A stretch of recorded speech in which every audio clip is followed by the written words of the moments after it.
ओम शांति। हम ईश्वरीय परिवार हैं, ईश्वर के परिवार हैं, उसकी श्रेष्ठ पालना में पल रहे हैं। प्रभु प्रसाद मिल रहा है रोज हमें। उसने अनेक तरह की पालना हमें दी है। सभी ब्रह्मावत्सों को, लगभग सभी को कोई न कोई ईश्वरीय देन भी है।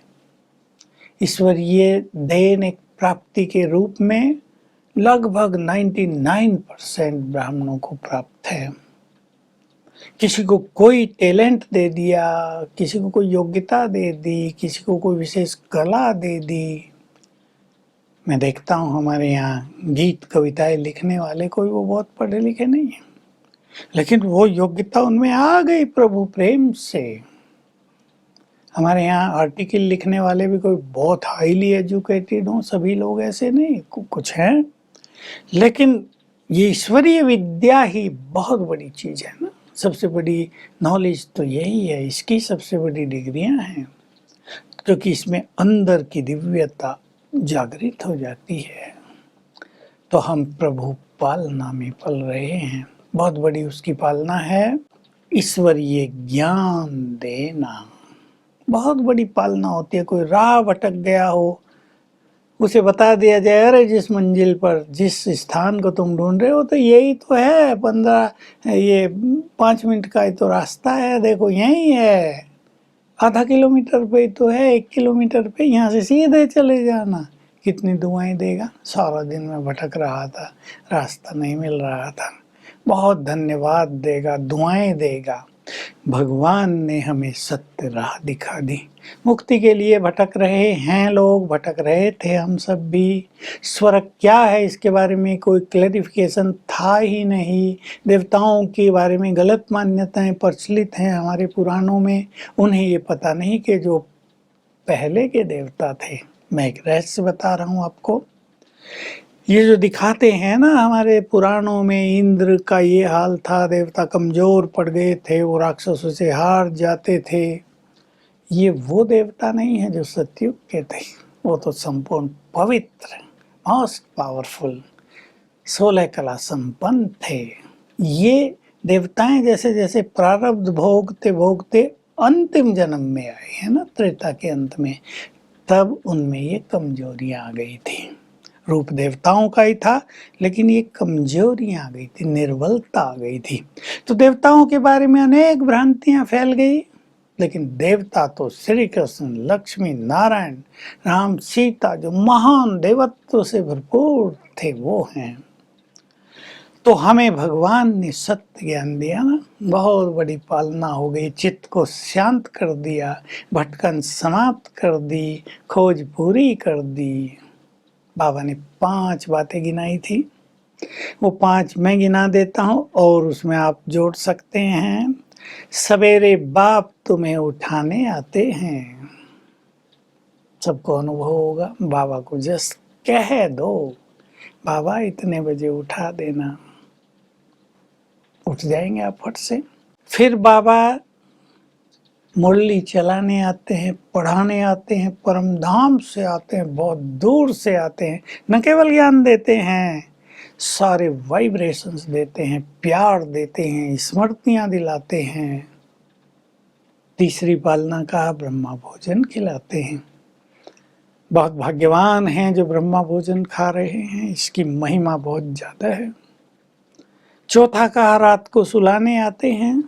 बहुत सुंदर अनुभव इसका सभी कर सकते हैं। गहरी नींद, सुख भरी नींद, ऐसी नींद जिसमें स्वप्न भी ईश्वरीय अनुभवों के हों, ऐसी नींद हो जाएगी। और फिर 5वीं बात कही, कोई बच्चा दुखों में आंसू बहाता है तो आकर उसके आंसू पोंछते हैं, जैसे माँ बच्चों के पोंछ देती है ना अपने पल्ले से। फिर बाबा ने बहुत अच्छी बातें कही हैं, जब भी तुम मुझे बुलाओगे तुम्हारी मदद के लिए मैं आ जाऊंगा। तो हम ईश्वरीय पालना में पल रहे हैं ना, खुशियां मनाएं। किसी को किसी की पालना मिलती है, किसी को किसी की। मैं वो बात भी सुना दूं जो मैंने कई बार सुनाई है, वास्तव में तो रोज सुननी चाहिए। जब बाबा ने ये कहा तो आप ही कहा कि लोग कहेंगे भगवान इनके लिए खाली बैठा है क्या, और फिर उत्तर दिया तुम उन्हें कह दो भगवान हमारे लिए खाली ही बैठा है। देखिए बहुत बड़ी चीज कह दी, अधिकार है उस पर हमारा, ये प्रभु पालना की सबसे बड़ी चीज। हम उसको रिझा सकते हैं, मना सकते हैं, क्षमा करा सकते हैं अपनी गलतियों को, कुछ भी प्राप्ति का वरदान ले सकते हैं। ये बहुत बड़ी प्रभु पालना है ना। सवेरे पर विचार करें, आँख खुलते ही प्रभु मिलन होता है। लेकिन वे वरदान देते हैं हमें अगर हम अपनी बुद्धि को क्लीन और क्लियर करके बैठेंगे। ये नहीं संकल्प चल रहे हो मन में, नींद आ रही हो, हम बात फ्रेश क्लीन और क्लियर लाइन हमारी, तो बाबा से वरदान मिलेंगे। वरदान की विधि यही अपनाएंगे आप सभी। बाबा ने वतन में दृष्टि दी, मस्तक पर तिलक लगाया और अधिकार से मांग लो जो वरदान आपको चाहिए। बहुत बड़ी पालना है।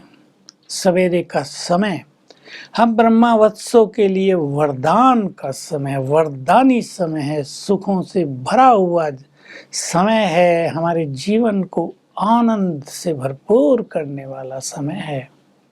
सबको अनुभव है जो सवेरे उठते हैं, अधिकतर भाई बहनें तो उठते ही हैं।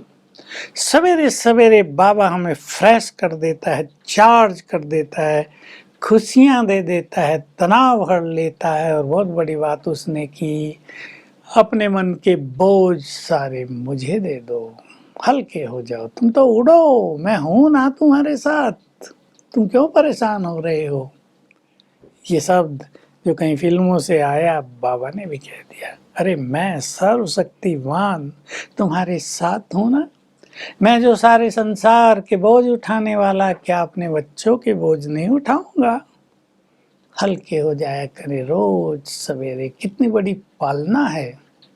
प्यार भरी दृष्टि देते हैं रोज सवेरे बाबा। हम सूक्ष्म वतन में जाया करें बुद्धि योग से, और दृष्टि लिया करें बाबा की। प्यार की फीलिंग होगी, अपनेपन की फीलिंग होगी, भगवान से अपनापन छोटी बात है क्या। लोग तो हाथ जोड़े खड़े रहते हैं, सिर झुकाए खड़े रहते हैं, डरे डराए खड़े रहते हैं। भगवान से हमारा अपनापन वो हमारा हो गया, तो हम हर तरह की प्रभु पालना का फायदा उठाएं।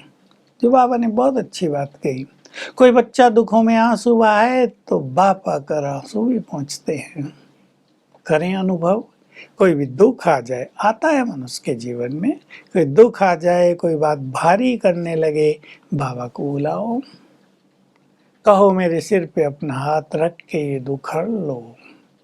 बस आपके आंसू बहने रुक जाएंगे, आप सुखी हो जाएंगे। 1 मिनट ये अभ्यास कर लेना, तो देखिए कितनी बड़ी बात है। जीवन की यात्रा में भगवान का साथ मिल गया, हम अकेले नहीं चल रहे हैं, साथी बना लो। देने लगो उसे बोझ। हम 2 चल रहे हैं, स्टेशन जा रहे हैं, एक के हाथ में ज़्यादा बोझ हो, दूसरा कहता है ना भाई थोड़ा मुझे दे दो। बाबा कहता है सारे ही बोझ मुझे दे दो, सर्वशक्तिवान है। तो हम प्रभु पालना से अपने तन मन को हेल्दी, स्वस्थ, पावरफुल बनाएं। प्रभु पालना से अपने जीवन को खुशियों का भंडार बनाएं, वरदानों से भरपूर करें। ये पालना जो बाबा ने हमें दी है, हमें दूसरों की देनी है, दूसरों को वैसी ही पालना देनी है। बस ये शब्द बाबा के गूंजते रहे, बच्चे, जैसे मैंने तुम्हारी पालना की, तुम दूसरों की पालना वैसे ही करो। Om Shanti. Click here to like, subscribe and press the bell icon to stay updated with our latest videos.